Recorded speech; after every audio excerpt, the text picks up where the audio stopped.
Hello and welcome to this episode of the Practical Creative Podcast, where I talk to my guests about the how and why of creativity. As an actor and an artist, I've developed my own creative process, but I'm fascinated by how other creatives approach their work, comparing notes on how they manage their energy and mindset, how they think about their work, why they've chosen a particular material or process, and so much more. In this season of the Practical Creative, I'm exploring the idea of play, speaking with my guests about the role of play in their work and their lives, and what it is that we can all gain by incorporating a little more fun into our own practices. I'm Jeremiah Craigie, and in this episode I'm speaking with Sandy Brown. Sandy is an award-winning artist whose work appears in collections around the globe. Her work is the result of a fierce commitment to a spontaneous and intuitive process. In fact, you'll hear the phrases letting go, being in the here and now, and empty mind several times in this interview. Sandy works across a range of media, including ceramics, painting, installation, and sculpture, and her work is always bold, energetic, and hugely life-affirming. This conversation was recorded at her home in the seaside village of Appledore, Devon, in the UK, where Sandy also has her studio and exhibition space. And some of the topics we cover include key moments that really helped her to define her intuitive approach, how Sandy cultivates a state of not knowing when she's creating her work, the value of trusting intuition and allowing your body to lead the creative process, dealing with uncertainty, fear, and even not liking your own work, the importance of letting go and saying yes, and what it is that drives her to consistently take on new and bigger challenges. This was a delightful conversation with one of the bravest artists I know. Sandy's commitment to and trust in the act of letting go, of not knowing, is as challenging as it is inspiring. So please enjoy. The first question I always ask my guests is, who are you and what do you do? I see, like as if I was on Strictly or something. Oh, I'm Sandy Brown, and I'm. In fact, somebody asked me on an email the other day, was I a potter or a painter or a sculptor or a designer? And I said yes. I'm all of those. Artist, yes. So that I'm a sculptor, potter, painter, ceramic artist, designer, architect. Yes. Yeah, I'll say yes to all of those. wonderful. Brilliant. So I would imagine most people probably know you more for working with clay. Yes. But you are constantly exploring such a wide range of materials. Did you start with clay? Yes. And what took you off of clay or to move beyond just clay as a medium? Well, I don't think I've never gone off clay. I've never been off clay. Clay's a constant. But I did notice after about sort of 20 years or so that, I noticed, well, it's perfectly bleeding obvious actually, that a lot of my work is very painterly, that I was effectively doing a sort of a potter's language in paint, using a potter's tools like slip trailers and the tools that potters use but painters don't use normally. And building up a language of working with the ceramics. And then I thought, well, what would it be like if I actually did it on paper? Would the language that I'm working with survive? What would happen? What would happen? And so I was quite curious because I do enjoy that part of it. And so it sort of really developed from there. And then another thing was I was invited, this was in 1988, I was invited to Australia to be artist in residence in an art school in Australia for 6 months. And it was a brilliant residency, because it was well funded, which they're not normally, and it was well supported sort of psychically and spiritually. Even although I was in an art school, I was told by the head of the school on the first day that I was not there to teach. They had tutors there to teach. My role was basically to be an artist. And they wanted me to do, and they didn't want me to do what I'd always done. They didn't say, just because you've done all that stuff before, just means you come along and repeat what you've always done. It's your job, it's to just do whatever, really. And if you want to do something you've never done before, that's great too. And so it was a fabulous introduction, really. plus the fact that I had a house and a car thrown in as well, you know. And they said, after I'd been there for a while, they said, "Is there anything you'd like to do that you haven't done?" So I said, "Okay, well, maybe I'll do some paintings then." So the next day, I mean, they were very generous with materials, and the next day they carried in paintings, canvases they'd stretched for me. This size, I didn't mention size, I just said I'd like to do some painting. So they brought in some paintings that were about this size, you know, 6 foot, almost 6 foot by 5'6", you know, huge. And they said, "Is this all right? Is this big enough for you?" God, amazing. Australia, they brought in several, you know. Australia, amazing, really, because it's such a big empty place that so that actually, I just sort of steamed into painting. And I remember this particular art school had a printmaking faculty, it had a painting faculty, it had ceramics, and it had printmaking and sculpture, that was the other one. And I remember the painting tutor, it wasn't the painting tutor because I got on well with him, but one of the tutors was quite shocked to see that she's just steamed into painting the way she steams into her ceramics, you know. Well, like, what's the point of that? Almost, he was about to sort of say. He didn't get it. The others got it. So that's what I did. I mean, I approached those big paintings in the same way that I approach painting on all the ceramics that I do, which is, you know, just start somewhere. All I needed to do was choose the first colour, and then I'd go off. Something would happen after that, you know, not planning, so they were quite strong. There were some good paintings, yeah. What is it that you think this one tutor didn't get that the others did? Oh, well, I hadn't prepared, you know, I didn't know what I was doing, which is true. I didn't know what I was doing. I didn't know what I was going to do. And I think he thought I should have done some preparatory sketches probably, or prepared, or have some sort of concept, you know, none of which I had, and all of which I was definitely resisting having. So I didn't actually talk to him about it, but my sense is that could have been his objection to it. But, you know, everybody else absolutely got it, and it was great to see the energy that I had in the studio sort of spilling out to you know. I noticed that the students, because I was there for 6 months, I could see evolution of some of the students, and I could walk around their studios every so often and see what was happening, and occasionally I would invite one or two of them to come in to see what I was doing, and I could see them becoming bolder and more confident, and, you know, trying a few things, and it was great to see that.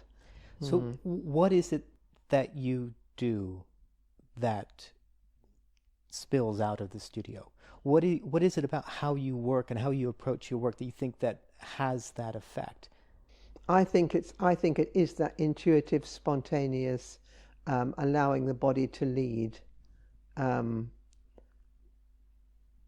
spirit, that actually, I've noticed when other people find it, they love it. They absolutely love it. It's the best place to be, actually. It's not only how to do art, it's how to live, really. It's just not to have any attachment to the outcome, but to focus on the doing of it, on the process. It's actually about being in the here and now. It's actually a form of meditating, but there's an outcome which is slightly different from when you meditate. It's an outcome which is, you know, a piece of art, and it's a very enjoyable place to be while you're doing it. And and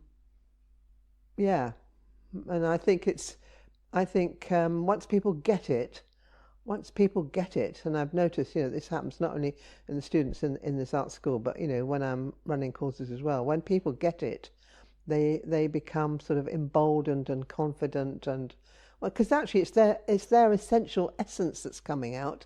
It's the essence of who they are. It's the essence of who I am that is coming out in the work. And I always feel enormously lifted when people like my work, because I think if you like my work, then you like me, because that, you know, that is it. And so it's a wonderful thing to hear. So how often do you surprise yourself with what comes out at the end of that process? No, I always do. I always do, because I don't know what I'm going to do. And do you think you're learning more about who you are by looking at what you've made?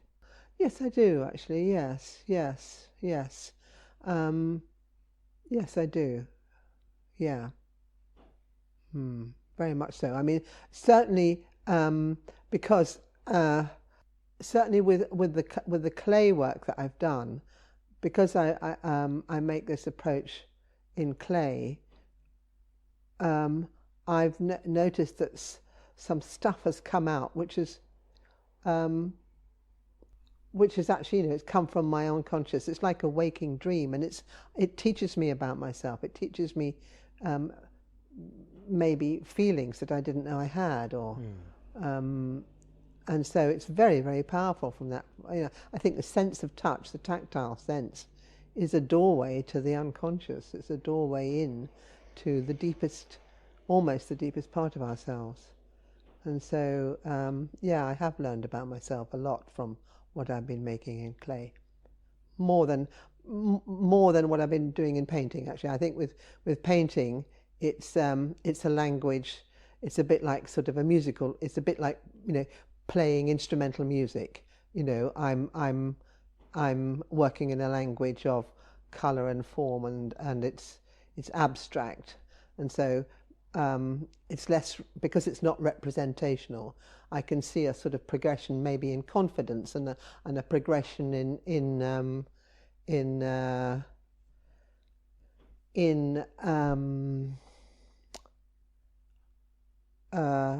probably they're getting richer. I think they're getting richer in over the years, the more I've been doing it. But actually, in terms of my own sort of emotional composition, I've learnt more about myself from what has come out in the clay through the sense of touch. That's interesting. Yeah. So following on from that, you seem to be constantly exploring, creating new challenges for yourself. Yes. Constantly, which I found absolutely extraordinary.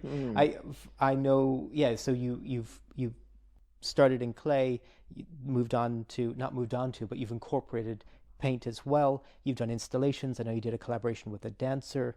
You've built this enormous life-size, entirely ceramic temple that people can actually go inside, and it's painted, or it's decorated inside and outside, glazed inside and outside. Now you have a new project trying to make enormous glazed paintings on single sheets, massive tiles of clay. What drives you to keep pushing or finding new expressions? Well, I just like doing things that I've never done before, actually. And often things are triggered by commissions or things that I'm asked to do. I mean, the fact that I make large sculptures in the first place was triggered by a collector who's unfortunately since died, a man called Lionel Phillips, who was a great collector, patron of the arts. And he came to the studio one day, and I had a pot, a sort of simple vase form, or it was about sort of a foot tall, if it was that. And he liked it, and he said, "Oh, can you make that one 2 meters tall for me? It would look great outside." So actually, that's what started the whole body of work that I'm probably still playing with, of making, because then I had to have I did make some large pieces for him, and then I had to have a new kiln, which meant that eventually I had to have a large studio, and then because I have a large studio, I can make more large things, and then more things happened. And quite often things are triggered by commissions, actually, even sort of fairly innocuous things like candelabra. I'd never made any candelabra till somebody commissioned it, and and this is probably not, somebody wanted me to make a giant teapot that was sort of 3 meters tall, so I did that as well. And I love doing things that I've never done before, because I can do it in my way, and I never would have thought of doing a large teapot. I don't think I would have, I don't think it would have struck me, but it was a lovely thing to do. And the temple was slightly different, but it was in as much as I was invited to participate in this, big exhibition of 20th century sculpture, and then, which was going to be at Chatsworth House, and it gradually became clear that I think I knew from the start that I was going to be the only ceramics person in the show, and the other exhibiting artists were the biggest names you could mention in British sculpture, like Henry Moore and Barbara Hepworth and Wow, yeah. Anthony Gormley and Damien Hirst. And so they walked me around Chatsworth.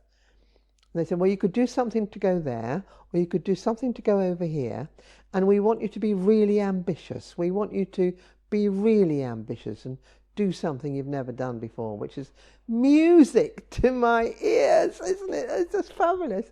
And so they walked me around. I spent all day walking around the grounds in Chatsworth. And at the end of the day, we were having a coffee. And they said, okay, so, right, what would you like to do then? Have you had any thoughts? And I just heard myself say, because I hadn't planned it, but I just heard myself say, oh, well, I think I'll make a big temple, a ceramic temple. I think I said a ceramic temple. And they said, yeah, that's a brilliant idea.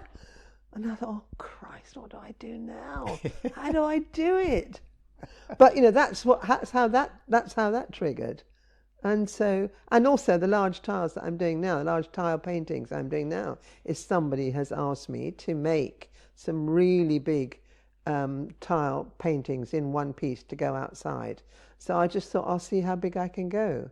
And what I've done with everything that I've scaled up is, even with the piece that I did, that first large piece that I did for Lionel, was a fairly simple form, so I could suddenly go from 1 foot to 2 meters in one go. But with some of the other forms, I've got big gradually, you know, done them, you know, gone up in size in stages, sort of teaching myself the technology of how to do it and what works best as I go.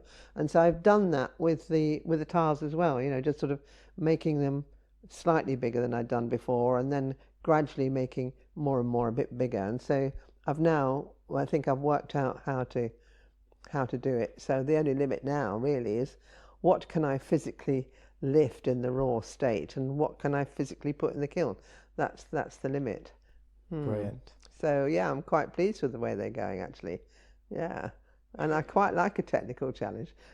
Yeah, no, I can tell. I was looking at you. Yeah. How wonderful. You said you heard yourself saying, I'll build a temple. How often does that happen? Where, and what do you think is happening, where you're almost ahead of yourself? There's some part of you that's making decisions or seeing something that some other part of yourself, perhaps a more cautious part of yourself, hasn't seen or would be reluctant to commit to. Somehow you kind of leapfrog that, because I feel like you do that in your process as well. When you're creating, you somehow manage to sidestep or maybe it's not sidestepping it. To me, I feel like I would have to sidestep a part of myself that would want to not make a mistake or not commit to something I wouldn't be able to fulfill. However, you seem to always be able to, in your work and in the new challenges you create for yourself, almost dig the hole and then jump in and figure out how deep it is. It's quite remarkable. It actually does amaze me as well, because I'm not like that in other areas of my life, but in the studio and in my artwork, I think I benefited very, very early on from I know that working with Takashi Yasuda was really significant in the early days, when I might have become more cautious, so I might have he was always brilliant at noticing when I'd sort of almost accidentally let go, and identify, you know, noticing that, oh look, this isn't free, and much more energy and playfulness than this. You know, why don't you continue down this road? And I'm pretty certain I wouldn't have had the confidence to do that had I not had his support in the very, very early stages, when I was like learning to walk, you know. And so that was important. And the other thing that was important was, I remember it was a significant evening in the studio, quite early on, and I had a pile of plates to paint for an exhibition deadline coming up. And I love painting the plates, and I had one particular plate from an earlier batch that I'd really liked. I thought, this has worked really well. I'm going to do another one like this. I know the feeling, yeah. And yeah, do you? Yes, exactly. So I thought, okay, I know it's got a big, I can't even remember which one it was now, but just say for the sake of it, big blue swish and a couple of splodges and a bit of glaze trailing over the top. And I tried to, and the more I tried, the more it just looked, stiff and unnatural. The composition didn't work. And I realised, it took me, a couple of hours I was messing about with these blooming plates. And then I realised that actually the reason why the first one worked wasn't because of the fact that there was blue with a bit green and a couple of splodges. It was because of the state I was in when I did it. And the plate was evidence of the state I was in when I did it. And that was probably the most significant realization I've ever made in my creative life, actually. That actually the way to do the next one then was to get myself into that state. And as long as I get myself into that state, then everything's fine. And what is that state? How would you describe that? That state is in a state of actually, A, not knowing what's going to happen. It's being in the here and now. Because that's right. What I did after that, so the first plate I painted, after I'd made that realization, okay, that it's actually, I can't copy that one, not without a whole load of, measuring and technical stuff. Okay, I'll just watch my hands then. So this is what I did. What do my hands want to do? So I've always got my glazes. I've got about 10 big pots of glaze around the table. I've got all the brushes and the slip trailers. It's all there, ready. What do my hands want to do? So, okay, this hand, what's it going to do? Oh yeah, this hand is going to go over there and it's going to pick up that wide brush. Oh, and then it's going to go into the bucket of green. Wow. And then what's it going to do? Or it's going to go, oh, big arc. Okay, what's going to happen next? I see. So we put that brush down, pick up another one. Okay, pick up a round blobby, and it's going to go into the orange and it's going blob, blob, blob, blob, blob. Oh, now, what's going to happen next then? I see. Okay, we might go towards the manganese. And the manganese is over there, so we pick up that and they go doom, doom, doom. And that's how I do it, really. So it was watching my hands that helped me get out of that impasse where I didn't know, trying to repeat that plate. And so that's what I do all the time. And actually, it's quite remarkable because I know how to get myself into that state, which is basically being empty. It's almost like, I don't have any responsibilities. It's not my fault if it doesn't work. Even when I demonstrate. In fact, this is what I demonstrate. So when I went to NCECA, I said, I haven't planned anything. I don't know what I'm going to do. I'm going to demonstrate. I'm going to do what I call my spontaneity performance, which is I don't know what I'm going to do. So I just asked for a whole pile of clay. And I had picked up some cardboard, something or other from downstairs, and I remember doing something with that. I sort of built some clay stuff around that and made a sort of thing. But yes, yeah, it's a good place to be, and I do know how to get there. Oh, I've got so many questions about that. So, okay, first one is, how do you get yourself there? What do you need to do to make sure that you need to come out of your head, stop thinking. Yeah. Resist the temptation. The most important thing is to resist the temptation to second guess what might happen. So if any thought comes in of what I think might happen, it just goes. It goes out of my head. So I actively resist the temptation to try to anticipate what might happen, and go into my body, let the hands lead. So it's coming out of my head and letting the hands lead. So how do you know when to stop? The same way I know to pick up this brush and make a green arc. It's the same thing. There'll be a sense of, okay, that's enough.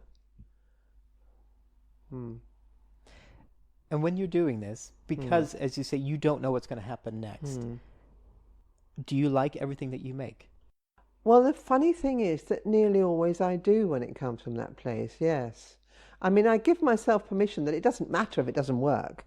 You know, that's another thing that helps. It doesn't matter if it doesn't work. I can easily make some more. No big deal, you know. It doesn't have to work. If it has to work, then I've got pressure on. And but actually, I know how to take the pressure off even when it actually does have to work. Because one commission that I had, it's for the same people who want these large clay paintings now. They commissioned a clay painting to go outside, and this was composed of a lot of smaller tiles, but they were treated as one big painting. And so, and the tiles were, I mean, although they're smaller, they're still very big by any standard. You know, they're, I think, 16 inches square and quite thick. And because the clients wanted them thick, they wanted them to be substantial and to have a sculptural, you know, three-dimensional quality. So, you know, it was a long space, quite a big space they wanted this painting to fill. And so they were technically, I hadn't worked out, I didn't know as much then as I know now about how to make and fire tiles without them cracking. We lost a lot of them cracked. So it took about 6 months to make enough tiles for this one painting. And then I had to paint them. So, okay, so we biscuit fired them, got enough tiles. How do I go about painting them then? And so I did this, so I laid them all out on a big trestle tables, big tables, so I could lay it all out in one piece. And then what I did was, okay, so today is Wednesday, I'm going to go in next Wednesday and paint them. Make sure that I got all the glazes ready, all the materials ready. And I sort of withdrew from society. I didn't want to go out. During that week in the run-up, I didn't want to go and socialise with anybody much. I just sort of became, in fact, almost like I was sort of gathering, accumulating sort of psychic and creative energy. And I still had to say to myself, if it doesn't work, it's okay, we can make some more. As I didn't know what was going to happen, I resisted the temptation to plan it or design it or sketch it or draw it. I didn't want to do any of that. Thing is, if I had sketched it or drawn it, I would have that sketch in my mind. I wouldn't be focusing what's happening right in front of my eyes. It's a distraction. And so I didn't want to have any distractions. So I didn't, you know, I resisted any temptation to anticipate what might happen. So I went in, I remember going in on the Wednesday about sort of lunchtime, and it's got a lot of blue at one end, big circle, quite a lot of circles, and it's sort of green, you know, blue one, and then it went to, and I just sort of let it happen. I let it happen. I didn't plan it. I let it happen. You know, trusting. It's just basically trusting that it will work, trusting that whatever happens is okay. Something interesting will happen. And it did. Something interesting did happen. It worked really, really well. I think by about 6 o'clock I'd finished. It only took about 5 hours. Well, not even that, I don't think. And that's the one they've got. And how did you feel afterwards? A bit tired, yeah, but I felt fine. Good. I knew it had gone well. I knew it had gone well. And yeah, very tired. And when you're in that state for a sustained period of time, do you find yourself being pulled out? Moments where you're starting to go to judge what you're doing, or try to get ahead of yourself and go, oh, it could be nice to do this, or it needs something here. I have noticed that in the past, if I do what often painters do, is if I pull back and start looking, that gets in the way. That doesn't help, because then I'm sort of go into evaluating mode. And actually, I don't need to. It's like the intuitive part of me knows what it looks like. It knows what's happening, and just trust it and let it. So I have learned to resist the temptation to pull back and take a good look at the overall structure, because that doesn't help. It doesn't help. It brings me up into my head. Exactly. And so I don't do that. And so what was it? I can't remember what else you asked me about. Well, if you ever find yourself starting to feel like you are moving out of the moment and you're starting to get there's some pressure or inkling that you might want to step back and think about what you're doing, to keep yourself in the moment and continue to work intuitively, particularly when you do it over a long period of time. Yeah, yeah. So I mean, I just know that it works best if I just watch what my hands are doing. It seems incredibly brave Does it? to me to do that. Well, because you're relinquishing control Yes. to something Yeah. that you consciously aren't controlling. But also, I relinquish responsibility. So if it doesn't work, it's not my fault. Does it ever Yes. not work? Can you then justify everything you're doing because that's what happened in the moment, and therefore you're almost no longer responsible for the quality of the work? I mean, that is a tricky one, actually, because years ago, I did used to sort of evaluate things that come out of the kiln. Think, oh, I don't like that. I'm not sure about that one. And then, and I would have this pile of rejects, and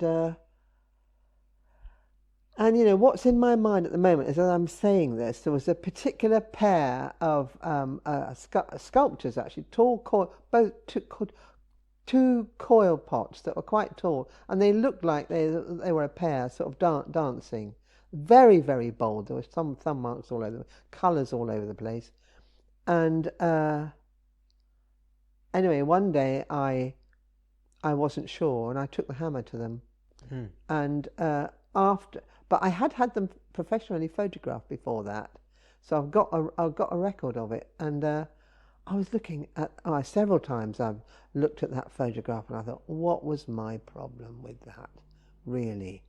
Why? What happened? And I think it was actually I'd made a sudden sort of, they were much bolder and stronger, certainly in the use of the clay handling, actually, than I'd done before. And I think I wasn't ready. I hadn't caught up with myself. And, you know, I think I was quite wrong to have broken it up. And I think I've done that, you know, probably a few times. And so I don't trust my responses to reject things. In fact, I very rarely reject things if I'm not sure. Doesn't mean to say I sell everything or exhibit everything, but I've got a room that I put stuff in which I'm not sure about, and I now go in there over time, and I go in there and I think, what's my problem with these? There's nothing wrong with them. So how long does it take to get to that point where maybe you are catching up with yourself and you can look at that and go, actually, yes, I do see the merit or value or what I was trying to communicate perhaps with that work? I mean, it depends. It depends really on some of the pieces. I mean, I think there was a stage when I was sort of being much more expressionistic with the clay, and I wasn't sure about that. And those pieces ended up in the room. I mean, they've all sold. I've all exhibited, because what's interesting is that other people can see it, and it took me. I mean, it hasn't happened for ages, actually, because I don't know. It seems like most of what I've been working on the last few years is all. I haven't had any of those issues at all, really. But when I did, that's what I stopped breaking stuff up. Do you think that indicates catching up with yourself? That the distance between your intuitive self and the part of yourself that wants to judge work by whatever metric, or the gap has narrowed over time? Yes, I think so. I think I'm much more integrated, really. Yeah. That's a good word. Yeah. If somebody wanted to get closer to being more intuitive and expressive in their own practice, what would you suggest? Where would you suggest they start? I would suggest they got some materials that they like and some time, and just sort of did something with an empty mind. I mean, often the most difficult, because I mean, this is how I teach as well, because I mean, and you know that because, you know, you've done it too. I mean, the way,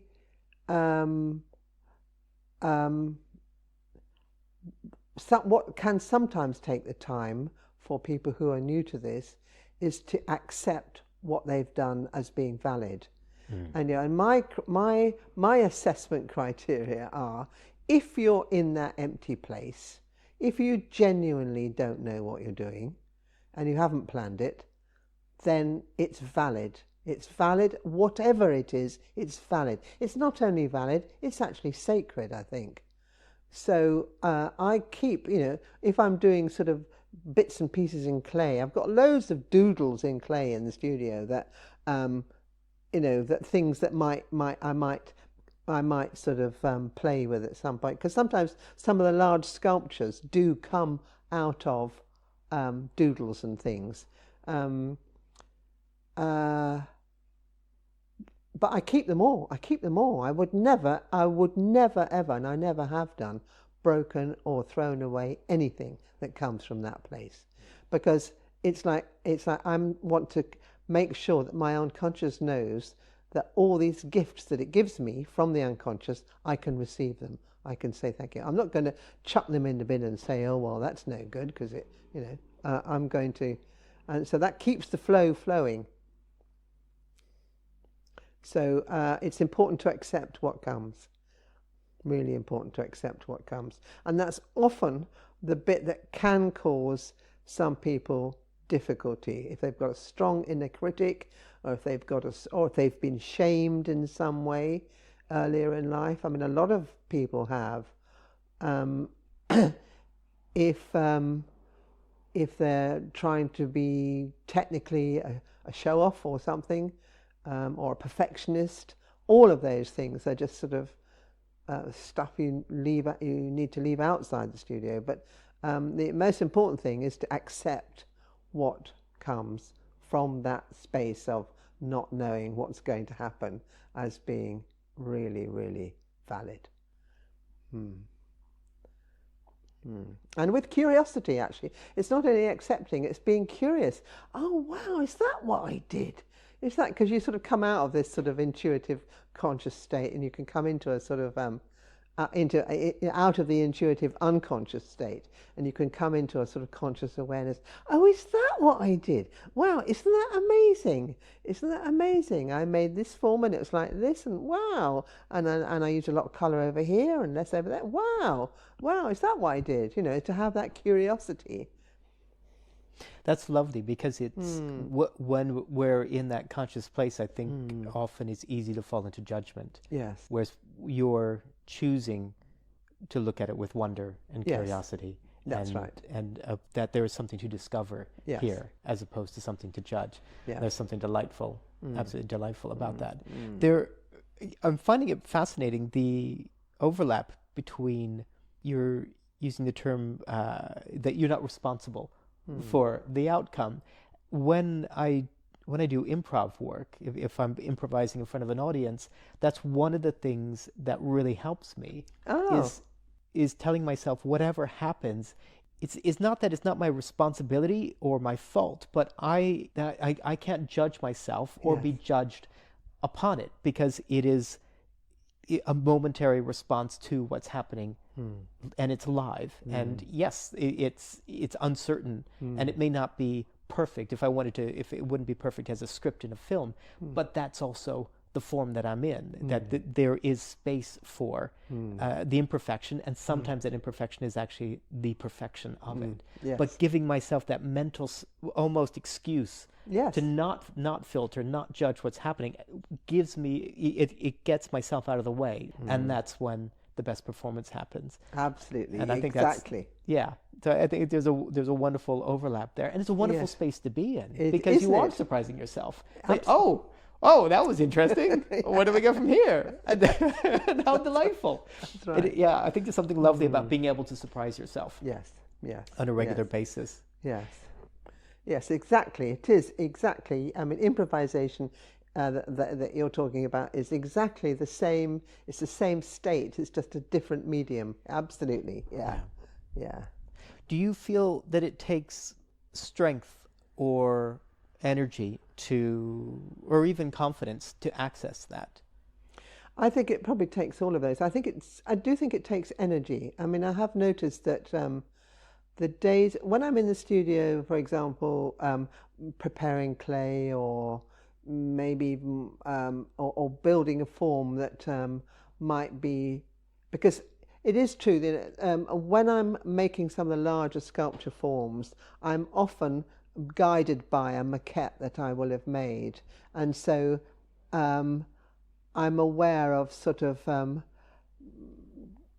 allowing the larger form to evolve if it needs to evolve, but also I am keeping an eye on the small maquette, so it's not a totally free process like I've been talking about the painting.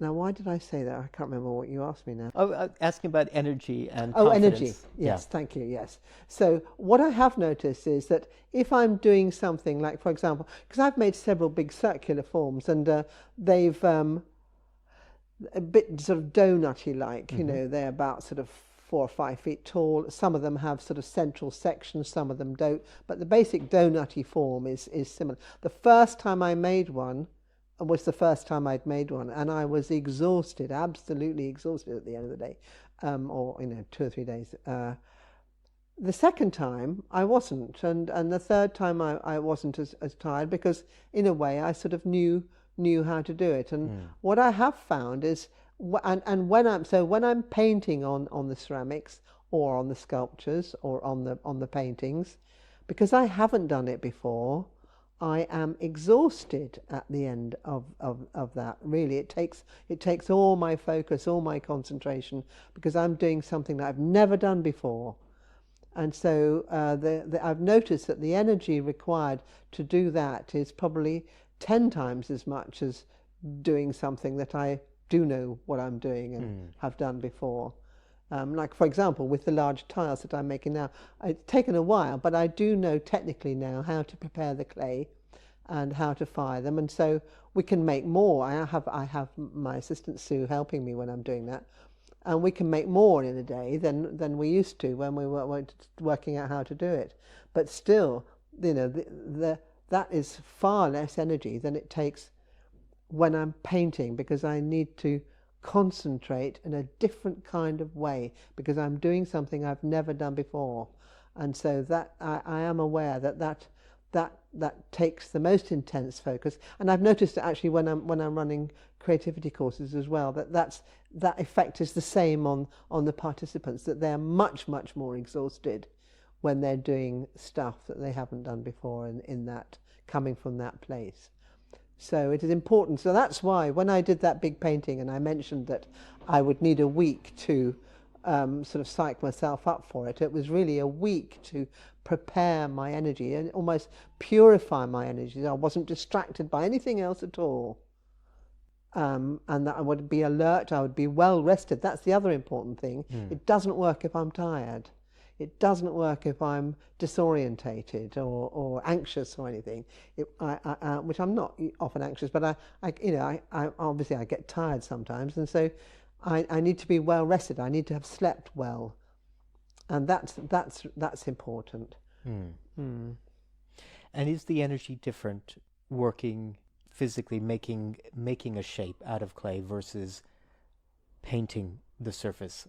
Either of a canvas or of the clay itself? I think it is. I think it is much more intense, much more intense to do the painting. I mean, the only time the making is as intense is, like, for example, once or twice, I remember, because I wanted to find a way of, could I make large forms spontaneously? Because obviously working with the clay when it's soft, you're subject to the limitations of what clay will do, and it won't stand up, it'll fall over while it's soft. And if you want to work on a large piece, or that's all one piece, then, so what I did was I got hold of a carpet tube, which is a very strong cardboard, and which was about 10 feet long, nailed the top of it to a beam in the studio, and then put clay all around it so that I could manipulate the clay and the carpet tube would support it, because I wanted to do a spontaneous large piece.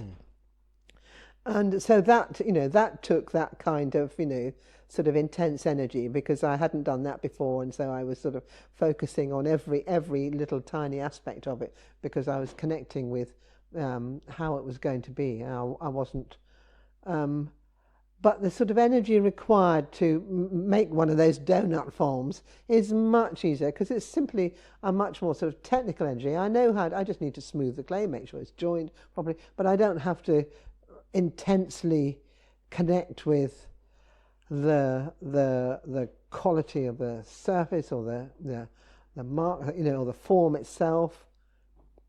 So it's not as tiring at all. Nowhere near. And what's the difference between, earlier you said if you're going to decorate a large piece and you had a sketch, the sketch would get in the way of you actually decorating it in an intuitive way. But you use maquettes for larger forms. What's the difference? Why not make the large form in a completely open way, spontaneous way? Because you've got the sort of technical restraints of actually, this is what I was talking about just now. Yeah. The clay will only support itself when it's dry, and you can't manipulate it when it's dry. So you've got it's the limitations of the material make it quite difficult to work out how you could make a large piece. And you'd have to have some sort of inner former to support the clay, which means you'd have to anticipate the shape of the former. So you use the maquette So the maquette, so with the temple, for example, I did make a small maquette. In fact, I did a doodle. Okay, this is how do I, to answer the question that I asked myself earlier, oh crikey, how do you build a kiln, build a temple? What I did was I came back and I got some clay, and I said, okay, I set the timer for an hour. I gave myself an hour, okay, make a temple. So I made a small temple, about, 10 inches tall or so. And I'd never made a temple before. I didn't even know what a temple was like. I have no idea what I thought I was doing, but I just thought, I'll doodle a temple. And so that, that's at that scale, you can sort of, things can just happen quite easily, because the clay will, if I make a tall column, it'll stand up.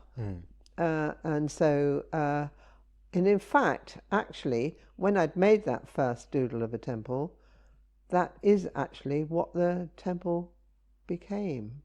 Because I had to then work out, okay, looking at the maquette, how would I then make a full-size temple from that? I had to work out the technology of, I had to get into architecture then, and how to do it. And I did that with the help of an architect friend of mine, and with the help of a builder. So we haven't used the word play in this conversation. Okay. It's not a criticism. I'm asking. So the question is, what is your relationship to the word play as it applies to your practice? Well, I am essentially playing. Okay. I am playing. I mean, I felt that really, and one of the sort of projects that I've done recently was I've been helping out the Appledore Social Club, which was the British Legion, which is just 2 doors down from the studio, and they're trying to modernise it and trying to attract a new, younger audience. And they asked me if I would help them, and they asked me if I would paint their skittle alley for them, which is, it's a big long, three-dimensional inner space. And so I thought, well, that'll be fun, So I took a whole load of paints, and I was playing. I was just as free as a child playing. I thought I could do whatever I like. Oh, fab, yeah. So, yeah, I had a fabulous time. I had a wonderful time just messing about. Yeah, and it's playing. It's playing. And on the, I know I keep coming back to this, but in terms of judgment, that was again a very public space, yes, but also one where you wouldn't be able to put it away and come back to 6 months later and go, oh, actually, I do like this now. People were going to see it, and people who live around you are going to see it. They're going to be using it every day. Yeah. There was the potential for really being aware of how are other people going to look at this. And I had to do quite a lot of work actually to resist all of that. In many ways, it was the most challenging thing I've done, because they weren't people who were, I would have thought, were my natural audience. And the reason I was asked to do it is because the guy who was repairing the roof of the skittle alley was also doing some repair work on the studio building at the same time. And so he suggested to the committee that I should come in, and none of them really knew. They don't really, I don't think they'd ever been in the studio. They didn't really know what I was up to. And so I was, and what are the skittlers going to, the guys who come in and play skittles, how's it going to affect their game, and what are they going to think of it, and all of that. And I had to forget all of that. And so it was actually in many ways the most challenging, because if I'm doing a commission, like for example the clients who commissioned that big painting, I knew all the time they know my work and they like my work, and that's why they've come to me and not to somebody else. So therefore I'm fine. I can do whatever I like, because they like my work. That's why they've come to me. But I didn't have that same sense, because so it was one of the most heartwarming things was that they would come in and they absolutely loved it. And not only from the young guys who played skittles, but some of the older guys, who mostly men actually, who'd lived in Appledore all their life, who've got these strong Appledore voices, and they've been out at sea all their lives, and they come in and they haven't had much engagement with art or anything like that. And they come in and they go, "Oh, this is lovely."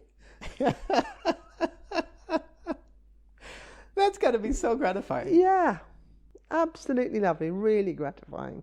Really gratifying. Very heartwarming and touching. Yeah. Yeah. And do you feel that the more you create work and the more people respond to it, the easier the process becomes? Or is it always a challenge to keep that voice of judgment or fear of failure or whatever it is that might get in your way, keeping that at actually bay? Don't have that judgment anymore. I don't have that fear of failure. I haven't had that for years. But even the Skittle Alley, and I didn't have a fear of failure. No, I didn't. Okay. I had a fear that they might not like it, but I didn't have a fear of failure. No, because I liked it, so therefore I hadn't failed. Oh, I love that. Oh my goodness. Oh, okay. So I have some quick fire questions for you. Your answers can take as long as you like. But, okay. You're very good, I've noticed, at taking compliments. Am I? Oh, that's nice. There you go. How does that work? Why do you think that is? Oh, I had to be told. I had to be told. I remember. Now, I've got a very good friend, actually. I have to thank her for this. A psychotherapist. And, oh dear, it's quite embarrassing to admit this, actually. But years and years ago, when I was starting out, and I had a visit from a woman who had a gallery in the US, central US. I can't remember where it was. Maybe Boston, somewhere around there. And she'd bought some work, and then she came back for some more. And she rang up. I mean, I'm really embarrassed about this. She rang up while my friend, who is, she's a friend who happens to be a psychotherapist, was in the room. And I took the phone call from this lady from Canada, from Boston, who had the gallery.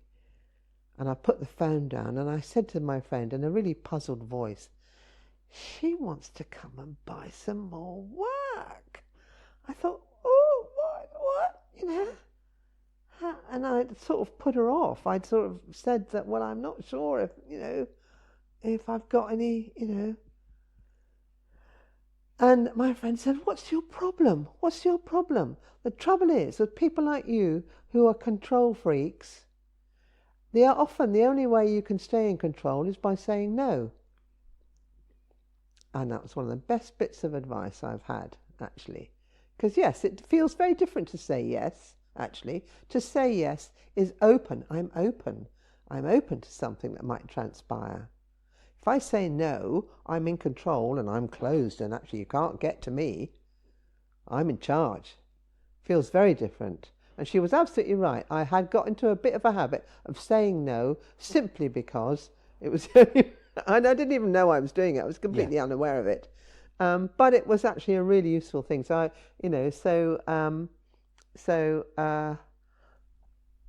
I can't remember what you asked me to get me on. Well, I just noticed I was commenting on your ability to take Oh, compliments. thank you. That's right. Yeah. So that was when, and the other thing that she said was, if I wasn't actually taking a compliment, then it was like I was throwing away a gift. Somebody was giving me a gift, and if I was not receiving it, not only would I lose out on the gift, but they would feel hurt that their gift hadn't been received. And so I had to be told that. I had to be taught that.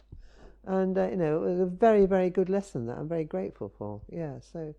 So is it easier now? Oh, yeah. Very easy. No, it's lovely. It's lovely. I love compliments. Yes, bring them on.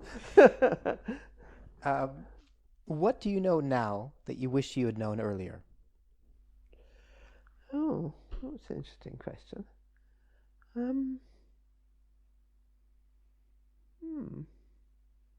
I mean, I had a steep learning curve in the beginning when I had to learn how to, I mean, one of the best things I did, this is, very, around the same time I had the friend who was a psychotherapist, but I was, very good at putting people off.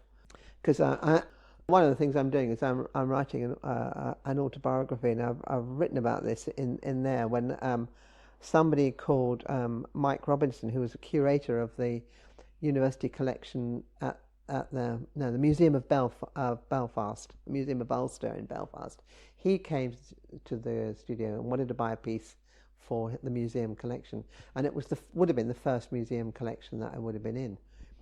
And he came along and he said, "Oh, well, I'd just like to see what you've got." And I was saying, he'd go towards a piece, and I'd say, "Oh no, that's not quite right. I'm not sure about that one." And anyway, I eventually succeeded totally in putting him off, and he left without a piece. And after he'd gone, I thought I completely betrayed myself. I have shot myself in the effing foot. And I lived in South Molton at the time, and the next week, in the local newspaper, there was a thing advertised by Dartington saying 1-day sales training for self-employed people. And I thought, well, it's Dartington, so, but then they probably haven't got anything to teach me because they probably don't know anything about art. But I might as well go along and see, And I was so supercilious and thinking they wouldn't know anything. Even though that was Dartington, and Dartington does know about. In fact, I wouldn't have gone if it hadn't been for Dartington. But actually, one of the things they said was that, do you actually believe? Well, the first question they asked was, do you actually believe in what you're selling? And in the sort of, silence of that room, and I wasn't in the studio at the time, and I thought, if you scratch me deep enough, actually, yes, I do. So, okay. He said, because we can't get any further. If the answer's no, then you better go home and come back another day. But actually, the answer was yes. And so then the next question this guy said was, if the answer's yes, then identify the 10 qualities that make you believe in what you're selling. And so we each had to sit down and find 10 qualities, and then in the afternoon we had to stand up and tell them to each other. And I would have rather had all my teeth out without anaesthetic to do that at the time, But the surprising thing is, and I thought this is, I'm totally acting, I'm making this up, this is absolute, as I was saying it to the others, my confidence sort of deserted me. But I said it anyway. I said, oh yes, I like my work because it's, it's quite lively and it's colourful and it's, I was in this flat voice, And they said, oh wow, that sounds great. That's really good. Yeah, of course it is. And I thought, crikey, what? And so, that was the beginning of a learning process to, to believe, to be open about believing in my work and to being able to share that belief with others. And so, in fact, the guy, Mike Robinson, he did come back about 6 months later, and he did buy a piece, which is still in the Ulster Museum collection. So it came right in the end. But that was another important thing. So I think, but I think, basically since then, I got all my sort of big issues out of the way quite early on about, how to present my work and how to, and, I think, and then since then I've just been able to, roll along, do whatever I want, really. And I'm glad you do. Thank you, thank you. Who inspires you? It inspires me now. Who inspires me now? I mean, the thing is that, I'm not, okay, two people whose work I admire, I wouldn't say that, I don't know if I could say they inspire me, but I admire. One is an American ceramic artist called Jun Kaneko, who makes large-scale work, and he's very painterly, and has a big foundation too. I mean, he's hugely successful. And he does all sorts of interesting things in his foundation involving sort of playwrights and contemporary music, and as well as ceramics and painting. He works in all sorts of media he promotes. But he himself, his own medium is ceramics and painting, large scale, painterly, and I really like his work. And the other one who's just come into my mind, popped into my head, is Nikki de Saint-Fay, who did do you know her work? She's an amazing artist who worked, she didn't work in clay, but she worked in sculpture and mosaic and concrete, and she did a massive great park, which I have to admit, to my embarrassment, I've never been to yet, in Italy, where she made massive, great, large figures inspired by tarot cards, and they're all colourful and large and wacky and totally bonkers. Yeah, so those are the two. I mean, apart from, and I went to see, apart from Miro, and whose work I've always liked as well. Yeah. Wonderful. And I ask guests if they'd be happy to offer a creative challenge to anyone listening, something that they could do in their own practice. Right. Do you have a creative challenge that you could share with us? All right, I'll come up with one. Okay, I'll come up with one. Okay, I would like. We can take a minute if you want. No, it's all right. So I could ask. We could give them a creative challenge that they have to have a clay and a timer. They have to have a timer. They have to set the timer for 30 minutes, and in 30 minutes they have to make 30. What should I say? 30. Let's say,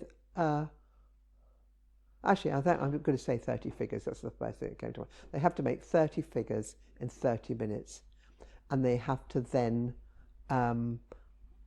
photograph each one individually and look at each one individually. They have to accept them. So they not only have to make these 30 figures in 30 minutes without planning, and they must not. And the trouble is, you see, that normally when I set these projects in the studio, I don't say until the absolute moment that I push the timer, I don't say what people are going to do, because I don't want people to start planning. Yeah. So that's the danger, having said in words, that people start thinking, oh, what figures? Oh, I could make this figure and that figure. And you've got to resist. You don't know. Empty your mind. If any figure comes into your mind, empty it out, because that's your head. Just let your hands make these 30 figures, and then keep them. Brilliant. Okay, I've got two more questions. Okay. I don't know where they're going to go. First one is, you seem to have an incredible, a powerful, almost ferocious expectation. You can be very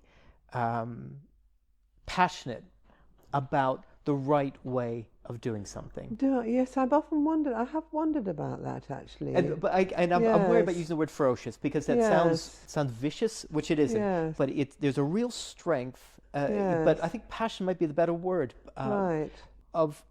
That there are things that are acceptable and there are things that are not. As a creative person, and I'm just curious to know where that comes from. That conviction. Well, that's because I suppose where does it come from? I mean, if I look at, so say, people's work and I'm not going to say any names now, but if I look at people's work who I think are, where I think the work is largely dominated coming from the head, I always ask myself, now what would they actually make if they actually let go? I bet there would be more to come. And so I suppose I do feel that the way of working that I do and that I advocate doing comes from the deepest part of us. And so therefore it's going to be the most powerful, we're going to be the most connected to it, and it's going to have the most validity. So yeah, I mean, yeah, I'm aware that I might come across as sounding that this is the right way, or that and I'm, well, I don't quite know what to do about that, really. Be unapologetic about it. Accept it. Yes, okay. Yeah. Because actually what I've noticed is that people who, because I'm now, actually, this is something that's happened since we last met, actually, is that, because some people who come on courses here in this area, left to their own devices afterwards, I've started up a couple of tutor groups, and so we meet once a month, and there's 4 in each group. So I get to see how they develop. And I think, I don't think that if you saw their work, you would say, oh, they've been influenced by Sandy Brown, or they've been on one of Sandy Brown's courses. But the common denominator is they are working intuitively. And their work is about themselves. And it's strong, but it's strong in all sorts of different ways. Wonderful. Well, Sandy, this has been fantastic. It's been great fun. That's good. If people wanted to see more of your work or find out more about what you do, where would be the best place online for them to find you? Well, I mean, I have a website. Which is sandybrownarts.com. Also, I have my studio is open now to the public, which it wasn't last time we met, but it's now, I've started opening it to the public every Friday, because I'm enjoying, a lot of people haven't been able to, been a bit shy about coming in, or didn't realise that it was open, and so, and then you don't have to book, you can just sort of turn up on Fridays and have a look. There's a continuing evolving permanent exhibition of work, quite a lot of which is for sale at any time, so anybody can come in and see what's happening. Brilliant. And other times by appointment, and if they can't come on Fridays, they can email me, and it's usually a way to, but I welcome visitors, so either to the website or better still, in person to the studio. Very welcome. Love meeting people. Wonderful. Well, Sandy, thank you so much for making the time to speak with me. This has been a real joy, and I always enjoy chatting with you and learning about your work, but also just the way that you see things and the way that you do what you do, which is, I find, a constant source of inspiration. So thank you very much. You're very welcome. It's been a pleasure. It's been great.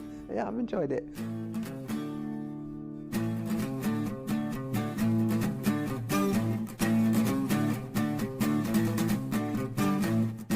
There. Thanks for taking the time to listen to this episode of The Practical Creative. If you'd like to learn more about my guests, you can visit the Practical Creative website at thepracticalcreative.life, where you'll find links to all of their work and the previous episodes. And if you're looking for something to stimulate your own creative practice, check out the Creative Challenges page. You can also sign up to receive my challenge packs, where I put all the challenges from my guests in seasons 1 and 2 of the podcast into downloadable PDFs. Just head over to the website and check it out. And while you're there, be sure to have a look at the resources page, where I've compiled links to all the materials and services referenced by my guests, including books they've written on creativity and business, online courses, Facebook groups, and much, much more. And if you've enjoyed this episode of the Practical Creative Podcast, it would be fantastic if you would subscribe to the show, or share it with a friend, or even leave a review on iTunes. And I'd also genuinely love to hear what you found to be exciting, or inspiring, or even challenging about these conversations. You can find me on Instagram at Practical Creative. Until next time.